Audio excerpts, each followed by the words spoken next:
Kucing mendadak sakit karena ditinggal tuannya.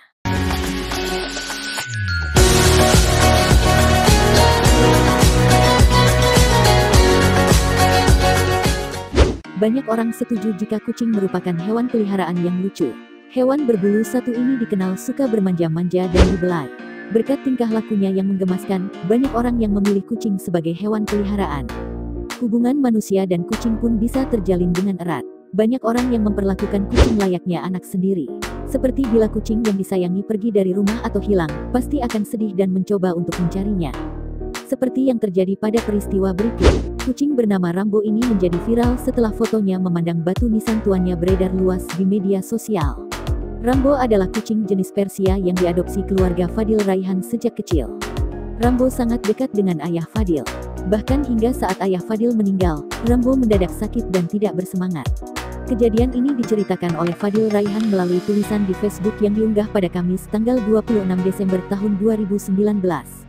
Ayah Fadil benar-benar memperhatikan Rambo. Mulai dari makan, minum dan sakit.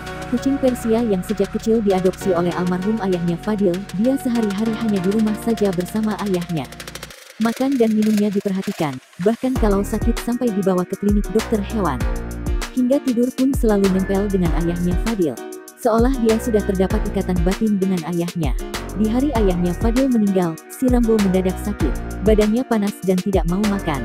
Namun ketika malam hari pengajian, si Rambo nampak sehat-sehat saja dan mengikuti acara pengajian selama 7 hari berturut di rumah. Dia hanya duduk saja di samping para tetangga yang membacakan surat Yasin seolah mendengarkan. Sejak hari itu, Rambo sudah dibawa ke klinik secara berkala karena kesehatannya menurun dan dehidrasi tinggi. Bahkan sempat menjalani masa opname beberapa hari di klinik hewan.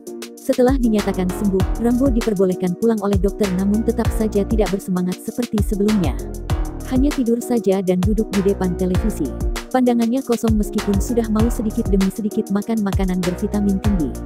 Kemudian beberapa hari selanjutnya dokter mengatakan bahwa itu bukan gejala sakit fisik, melainkan kucing mempunyai psikis juga yang bisa merasakan kesedihan dan kehilangan. Benar saja, ketika Fadil membawa Rambo check-up ke klinik menyatakan bahwa dia sedang sehat-sehat saja, pencernaan berjalan normal, hanya saja dia tidak bersemangat dan sedikit makan dengan pandangan kosong. Dan Fadil mempunyai inisiatif bahwa bagaimana jika si Rambo ini diajak untuk berkunjung ziarah ke makam ayahnya. Ketika sesampainya di makam almarhum ayahnya, si Rambo hanya terduduk diam sambil memandangi sekeliling. Kemudian dia berjalan sendiri dengan mata sayunya menuju batu nisan ayahnya, dan mulai terduduk diam selama kami semua membacakan doa bersama. Setelah membaca doa selesai, si Rambo tak kunjung pergi dari tempat duduknya semula dari awal dia datang. Pandangannya hanya tertuju ke arah batu nisan dan sesekali menyederkan badannya di atas batu nisan. Keluarganya Fadil hanya menyaksikan momen tersebut sembari mengabadikan momen Rambo. Kemudian mereka semua pulang. Setibanya di rumah, Rambo sudah mulai mau makan dan dehidrasinya sudah berkurang meskipun tidak secepat waktu untuk pulih. Dari sini kita mulai memahami bahwa hewan yang setia pun ternyata mempunyai perasaan yang sama dengan manusia. Hanya saja cara mengungkapkannya bisa saja berbeda, siapa yang tahu.